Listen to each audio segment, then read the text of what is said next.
sin más y con mucho gusto recibo en este retorno después de la pandemia a mi queridísimo amigo, el presidente de la filial Santa Fe de la Asociación Sarmartiniana del Perú, Miguel Ángel Brusasca. Miguel, qué gusto, qué placer, amigo, volver a juntarnos. Bueno, muchas gracias por este espacio. El saludo para ti, para toda la teleaudiencia, para todo el equipo aquí que veo que han renovado energías y espacio, así que vamos adelante. Seguimos resistiendo. Sí. Sería el lema. ¿Te recibieron bien los muchachos, viste? Muy bien. Como ¿Viste? siempre, como siempre. Claro, pero él, como siempre, tuvo en el medio momentos que jamás imaginamos que iban a pasar, Miguel. Realmente. ¿Quién se iba a imaginar, no? No. Sí, que dentro de todo, por allí podemos atesorar la felicidad que nos volvemos a ver. Sí, esto lo digo en homenaje de tanta gente, pobrecita, que no pudo sortear tan difícil circunstancia, sumiendo a sus familias, por supuesto, en el consecuente dolor. Así que tenemos bien presente eso, de lo que hemos pasado. Sin lugar a dudas. Y ayer le dedicaba el programa a Waldino Jaime, que está en plena recuperación, seguramente en las próximas semanas volverá. Y hoy se lo voy a dedicar a alguien que no le fue bien como a Waldino, al profesor de mi hijo y amigo personal de la familia y compañero de nuestras vacaciones, siempre invitado, que quedó en el camino por esto de la pandemia, muy joven, muy joven.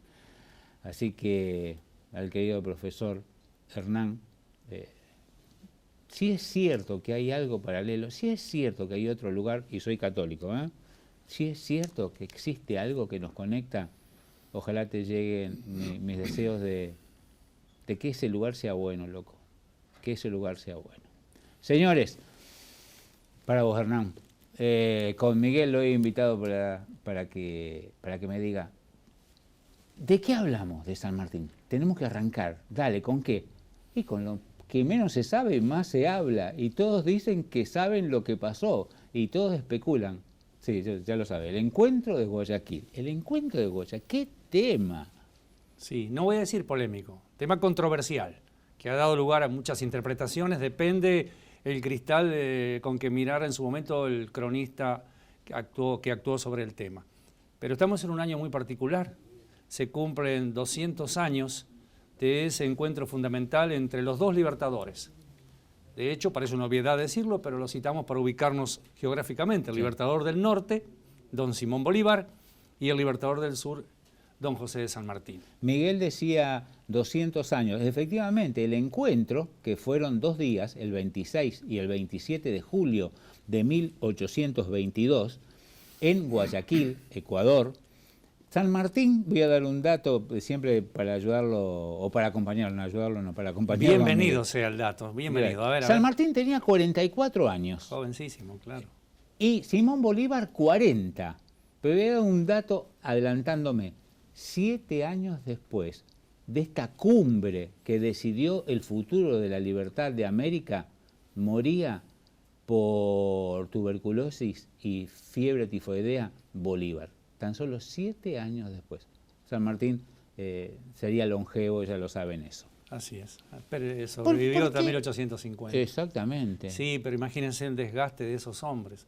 Porque la verdad que Bolívar se cargó al hombro una patriada formidable con sus tropas y tenía adversos resultados en muchos encuentros, y se retiraba y volvía, y los españoles lo perseguían y se iba a refugiarse en las islas del Caribe y volvía. Y eso le produjo muchísimo desgaste. Imagínense las condiciones, ¿no?, de atravesar los llanos hoy venezolanos y subir las altas cumbres de la cordillera de los Andes y bajar y retrogradar y volver a luchar. Eso lo sometía a un esfuerzo físico enorme. Usted considere que también habrá incidido la mala alimentación, dormir poco. Bueno, fue minando la salud del libertador del norte. Que esto también amerita un análisis focalizado en la figura de San Martín, que sufrió lo indecible por sus dolencias y sin embargo vivió hasta los 72 años.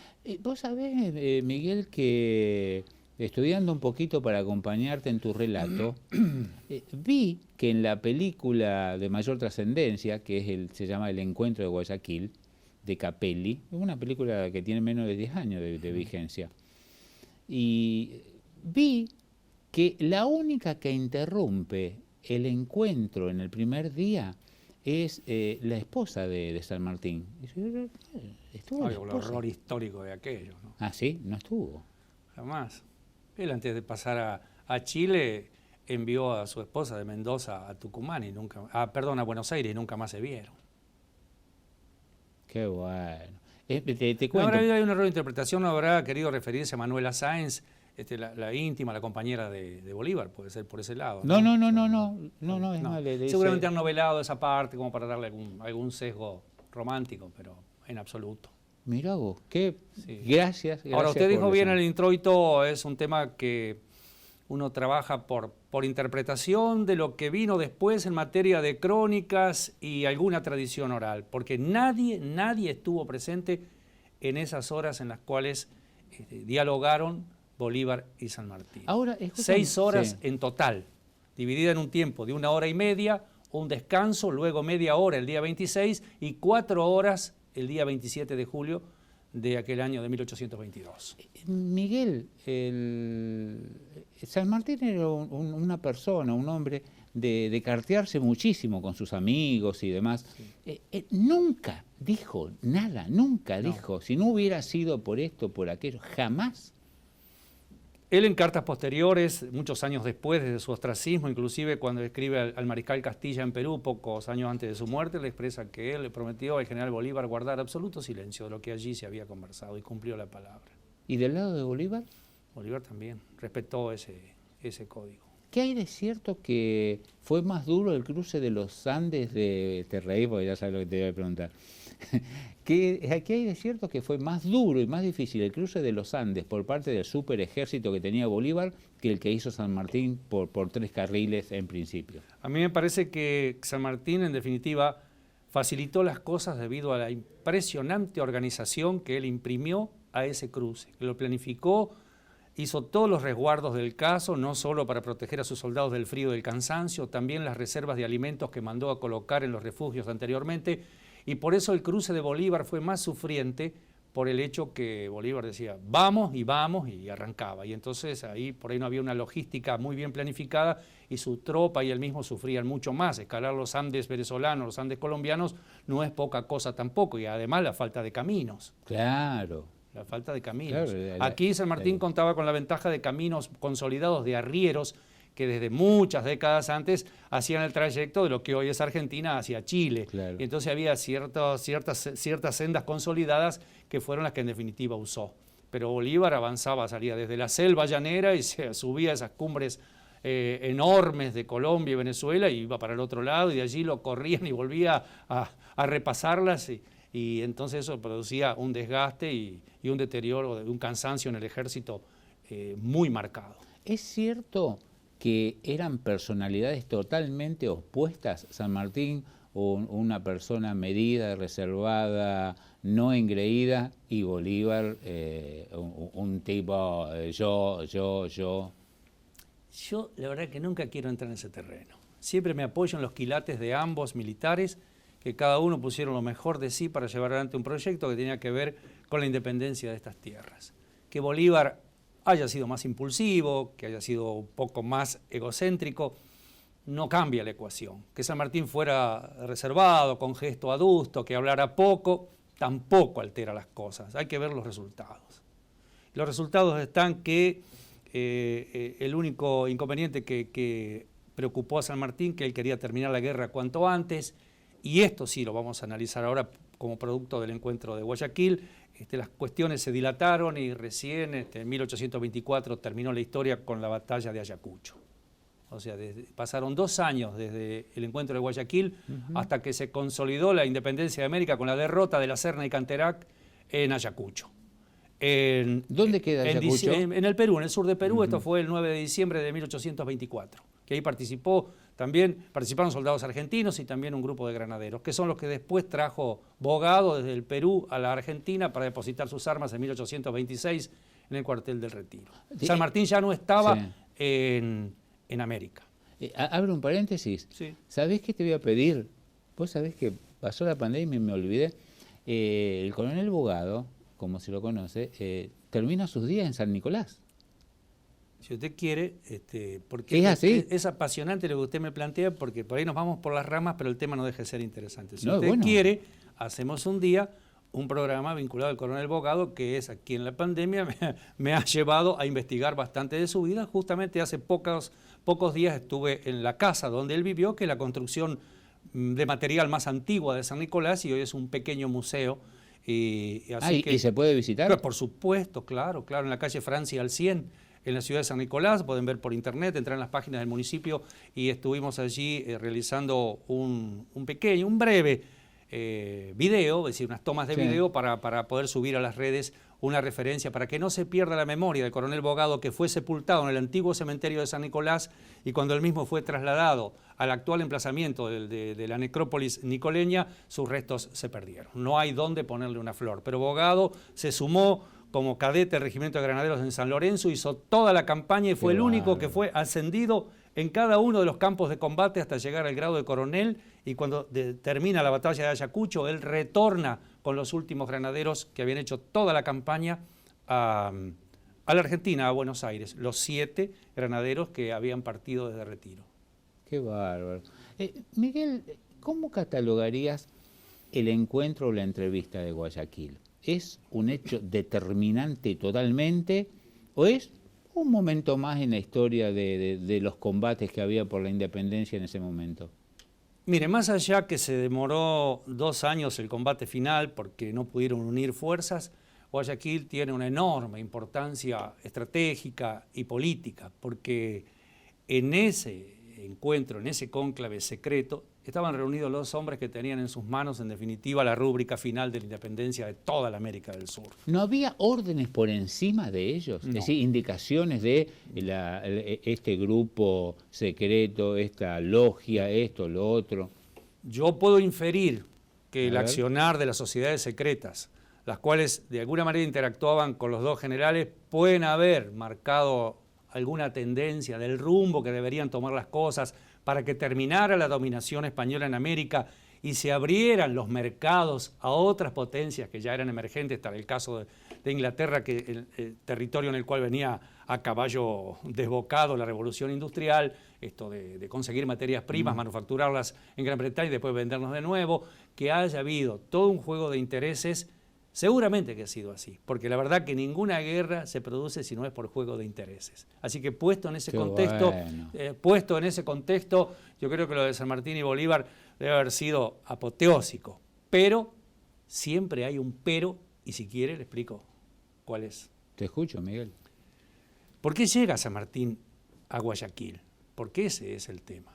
A ver. Usted sabe que estratégicamente Bolívar había acreditado un gran predicamento en lo que hoy es todo el territorio venezolano y la actual República de Colombia, que antes era la Gran Colombia. Ecuador no existía, Ecuador fue una república muchos años después. Entonces Bolívar avanzaba militarmente de manera exitosa, a pesar de los traspiés que tenía, iba consolidando territorios. Entonces cuando él obtiene los triunfos de Bomboná y de Carabobo, se afirma en grande lo que hoy es el territorio venezolano y colombiano. Pero sus ojos estaban puestos en la audiencia, en la Capitanía General de Quito, donde los españoles eran fuertes, y eso le quitaba el sueño. Y ya San Martín estaba como protector en el Perú y le envía 1.100 soldados a la orden de Juan Lavalle, que se ponen a la orden del general Andrés Santa Cruz, que estaba en las filas bolivarianas exactamente, y triunfan en Pichincha y Riobamba, y consolidan la posición, y Bolívar puede bajar a la ciudad de Quito, que hoy pertenece a Ecuador. Pero él no se detiene allí, sus miras estaban seguir hacia el sur, y sus miras estaban llegar al Perú. Y ahí había un territorio difuso, al cual Bolívar le había echado el ojo, y venía avanzando al respecto. Pero no estaba San Martín. No, pero escúcheme, la provincia de Guayas, el norte, lo que hoy es el departamento de Guayaquil. La provincia de Guayas se había puesto bajo el protectorado peruano. Interín Bolívar avanzaba, ahí a San Martín en el sur, en el Perú, se le complicaba la situación, porque la verdad él tenía solo firme su posición desde Lima hacia el norte, hacia Guayas, hacia lo que hoy es Guayaquil, y hacia el sur no, porque él había permitido que el virrey y sus generales más destacados y toda la tropa que estaba en Lima tuvieran una salida, un corredor hacia la sierra, en esa especie de acuerdo que hicieron después del armisticio de Punchauca. Y los españoles le dejaron Lima, que es que toma Lima, la ciudad, sin disparar un solo tiro, hace jurar la independencia a San Martín en julio de 1821, el 15, y el 28 la proclama, y el 3 de agosto asume como protector, y se dedica él a concentrar el poder militar y político y a trabajar en lo que es la organización del Estado peruano, y descuida un poco la cuestión militar. Y los españoles que habían, por eso hay que imaginarse el mapa del Perú, los españoles caminan hacia el oriente, cruzan la cordillera de los Andes, se establecen a lo largo del Valle del Mántaro y van hacia el sur para ocupar los importantes centros militares del Cusco, Arequipa y Puno, donde tranquilos se reorganizan, fortalecen sus fuerzas y se vienen sobre Lima. Y estamos hablando de 19.000 hombres de combate contra 4.800 de disciplina ya distendida que tenía San Martín. Sí. Cuando San Martín advierte esta situación, arma un ejército importante, pone al frente a los generales peruanos Tristán y Gamarra y los manda a la región de Ica, al sur, a contrarrestar el avance español, y son derrotados y tomados prisioneros y fusilados muchos. Y entonces San Martín dice, esto está mucho más que complicado. Es allí donde él pergeña esto que me parece muy interesante, unir los dos ejércitos. ¿Cuáles? El ejército sanmartiniano con el ejército de Bolívar, que venía afirmando su posición. Por eso en enero de 1822 se dispone, a través de los mensajes del caso, a hacer el encuentro. Y San Martín parte rumbo a Guayaquil. Está navegando y le avisa que el general Bolívar no va a estar en Guayaquil. ¿Por qué? Porque todavía no había corrido la frontera colombiana a Guayaquil. Entonces San Martín se retorna a Lima y en los primeros días de julio le avisan que ahora sí, el general Bolívar lo va a recibir con todo agrado. Y San Martín ahí parte otra vez, se embarca y es cuando va a Guayaquil. Y cuando la nave, la goleta Moctezuma, está anclada frente a la bahía de Puná, el río Guayas de por medio y ve la ciudad de Guayaquil, una comitiva de Bolívar va a la nave a darle la bienvenida y dice, el general Bolívar lo espera en territorio colombiano. Espejo escribe muchos más años que San Martín dijo, vaya si nos ha embromado el general Bolívar, por no decir otra cosa. Miguel, usted para que vea cómo... ¿Entendí bien si después de esta charla, conversando con los chicos y que ahora nos están dirigiendo y ayudando en el programa, les digo, mira vos, el que tuvo la iniciativa de hacer la reunión fue San Martín? Claro, porque él vio que se ponía absolutamente en peligro la mitad del territorio peruano que sí había adherido fervientemente a la causa de la independencia. Eso hace que yo lo que le acabo de explicar, el contexto por el cual San Martín va a Guayaquil. Ahí sí, el día 26 a la mañana desembarca, Bolívar lo está esperando en la costa, caminan juntos desde la costa unos 100 metros hasta la casa en la cual se reunieron y es muy interesante porque hay algo que poco se conoce, pues ya es hilar fino. Estos emisarios de Bolívar que van a saludarlo al barco llevan una carta de Bolívar que es increíble, donde él le dice, yo lo voy a decir en buen romance porque ya es bastante abarrocado el texto, es decir, no demore usted en bajar a tierra para recibirlo como amigo, una consideración que no he tenido con nadie. No le dice general ni protector, amigo. Ellos, hasta ahí, baja San Martín, se encuentran, se saludan, lo que sean, nunca se habían visto en sus vidas. No, jamás, solo correspondencia. Tenés un minuto, bueno, porque ya pasó todo nuestro tiempo del programa. Bueno, cerramos diciendo... Esperá. A ver, yo porque no quiero abusar de su tiempo, pero por ahí quedamos a mitad de camino. No invadas territorio colombiano. Tenés un minuto para... Estás delante de los chicos de la secundaria y le tenés que dejar algo grabado sobre la entrevista de Guayaquil. Dale. Si yo tengo que dejar un mensaje es que no hay que cejar en los intentos de luchar y sortear inconvenientes para lograr un objetivo. En esa oportunidad, en ese contexto, el objetivo, ¿cuál era? Que lo planteó humanísticamente muy bien San Martín. Terminar, por favor, cuanto antes con la guerra, unamos los ejércitos. ¿Por qué? Porque la guerra destroza a los pueblos, destruye familias, atrasa la producción, perjudica el comercio, lleva todo el dolor del caso. San Martín sentía la guerra como el peor de los castigos. En cambio, Bolívar no, era un guerrero más empedernido. Él sabía que la guerra era un medio como para conseguir el objetivo. En este sentido, eran dos visiones humanísticas distintas. Por eso a mí me parece fantástico decir, vamos por aquellos objetivos que nos permitan eliminar cualquier posibilidad de sufrimiento posterior. Acordemos, negociemos en buen romance, juntemos fuerzas, vamos juntos. Esa fue la idea de San Martín. Cuando en lo que trasciende años después Bolívar le dice, yo tengo una posición consolidada, pero necesito sostenerla, no puedo disponer de mi ejército más que 1070 hombres como usted me mandó para que interactuaran en Pichincha y Riobamba. Y ahí es cuando San Martín se da cuenta que con 1000 soldados solo podía resguardar Lima. Y es cuando dice, general, dejar el camino expedito. Seguramente se presume que le dijo así, el camino expedito, para que usted venga sin obstáculos al Perú y termine la obra. Cosa que sucede mucho más tarde porque Bolívar no viene enseguida al Perú, con San Martín ya fuera de la escena. Te voy a poner entre la espada y la pared. Sí. Te lo dijo uno de los chicos antes de que comenzáramos la entrevista, la charla, el programa. ¿San Martín fue un libertador y Bolívar un conquistador? Si usted quiere buscar un encuadre en ese contexto histórico, puede ser, porque él iba luchando, a decir, lo que hoy sería Venezuela y Colombia, lo fue agrandando y se quedó con todo el territorio que después fue Ecuador. Vamos a suponer que luchaba, vencía, conquistaba territorios y consolidaba su presencia y ponía la bandera de Colombia, de la Gran Colombia. Sí. Y fue conquistando, si usted quiere, en ese contexto. Sí. Y San Martín, en verdad, era el protector del Perú. Es decir, él trabajó no solo por el hecho de defender por las armas lo que había conseguido, creando la Marina, creando el Ejército del Perú, creando la Legión de la Guardia, el Frente Militar, pero él trabajó mucho en consolidar el Estado. Gracias por haber venido. Muy y amable. Un gustazo de haberte recibido después de 26 meses y 17 días, Miguel. 26 meses.